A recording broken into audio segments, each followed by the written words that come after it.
আসসালামু আলাইকুম বন্ধুরা। 4 কেজি পরিমাণ গরুর গোশত নিয়ে নিয়েছি আর কিছু হাড় ধুয়ে পরিষ্কার করে নিয়েছি, রান্না করব। তো এই তো তেল গরম হতে দিয়ে পেঁয়াজ দিয়ে দিয়েছি, একদম বেশি করে পেঁয়াজ দিয়ে দিবেন। তো দিয়ে দিয়েছি তেজপাতা, দারচিনি, এলাচ, লং।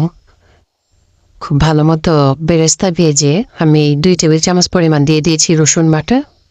একটু কষিয়ে নিয়ে দিয়ে দিলাম আরও 2 টেবিল চামচ পরিমাণ আদা বাটা, দিয়ে দিলাম পেঁয়াজ বাটা এবং দিয়ে দিলাম জিরা বাটা, সেটাও 2 টেবিল চামচ পরিমাণ। খুব ভালো মতো কষিয়ে হলুদ গুঁড়ো দিয়ে নেব পরিমাণ মতো।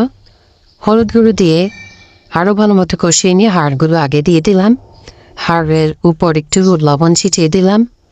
এবারে হাড় কষানো হয়ে গেলে আমি দিয়ে দেবো গোশগুলো।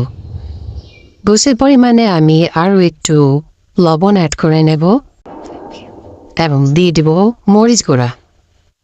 লবণ এবং মরিচ দিয়ে ভালো মতো কষিয়ে নিয়ে খুব ভালো মতো কষানো হলেই পানি অ্যাড করব, কারণ গোশ থেকে পর্যাপ্ত পরিমাণ পানি বেরিয়ে কিন্তু গোশটা প্রায় সিদ্ধ হয়ে যায়।